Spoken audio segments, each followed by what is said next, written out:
बीड जिल्ह्यात संतोष देशमुख हत्या प्रकरणी सुरेश दसे आक्रमक आहेत, पण त्यांनी आता मराठी अभिनेत्री प्राजक्ता माळी हिचं नाव घेऊन कलाकार सृष्टीमध्ये एक नाराजी आणली आहे। या संदर्भात अधिक बोलण्यासाठी आपल्यासोबत आहेत मनसे नेते अमय खोपकरजी। अमयजी, आपण पाहिलं असेल तर सुरेश दसेंनी प्राजक्ता माळी यांचं नाव घेऊन एक वाद निर्माण केला, यामुळे कलासृष्टीमध्ये एक नाराजी आहे।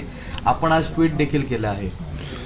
नाही, 100% मला असं वाटतं की एखाद्या महिलेबद्दल आणि किंवा त्याहूनही मराठी चित्रपट सृष्टीतल्या अभिनेत्रींबद्दल असं जाहीररित्या नाव घेऊन त्यांचं नाव माध्यमांसमोर घेणं हे अत्यंत चुकीचं आहे। हे बरोबर नाही आणि याचा निषेध सर्व स्तरातून व्हायला पाहिजे।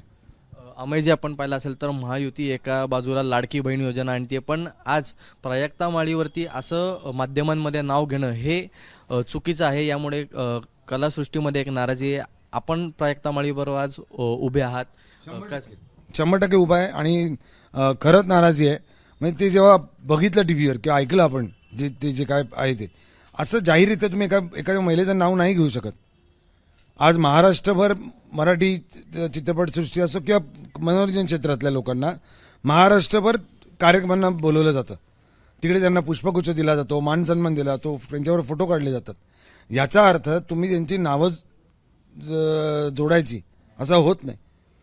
त्यांचा देखील परिवार आहे, त्यांच्या देखील घरात त्यांचे आई वडील आणि ज्येष्ठ लोक आहेत, त्यांना वाईट वाटतं, बरोबर नाही आहे। आपण पाहिलं असेल तर महाराष्ट्राला एक पार्श्वभूमी आहे कला क्षेत्राची, त्याहून मराठी चित्रपट असतील, नाटक असतील, पण आज सुरेश दसे एक आमदार आहेत, लोकप्रतिनिधी आहेत, यांच्याकडून असं बोलणं हे कितपत महाराष्ट्रासाठी शोभनीय आहे? बिलकुल शोभनीय नाही आहे, अशोभनीयच आहे। आणि मला असं वाटतं की त्यांचे वरिष्ठ जे आहेत ते त्यांना योग्य ती समज देतील आणि मला खात्री आहे की सुरेश दस माफी मागतील। आपण पाहिलं असेल अमयजी, याआधी देखील प्राजक्ता माळी यांचं नाव करुणा मुंडे ज्या आहेत त्यांनी देखील प्राजक्ता माळी यांचं नाव घेतलंय। ह्या गोष्टी जाहीररित्या तुम्ही नावं घेऊन बोलणं बरोबर नाहीये, तर आपण नाव नाही घेतलं पाहिजे। जाहीररित्या कोणाची नावं आपण घेतली नाही पाहिजे, महिलांची नावं, अभिनेत्यांची नावं अशी जाहीररित्या घेणं योग्य नाहीये। मग अमयजी, मनसे हे पूर्णपणे प्राजक्ता माळी यांच्या पाठीमागे आहे?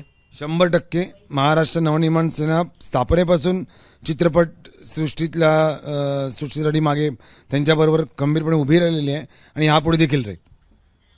हे होते मनसे नेते अमय खोपकर आणि मनसे हे पूर्णपणे प्राजक्ता माळी यांच्या पाठीमागे उभी आहे। कॅमेरामन मनोज जयस्वाल सोबत ईशान देशमुख, एबीपी माझा, मुंबई। एबीपी माझा, उघडा डोळे बघा नीट।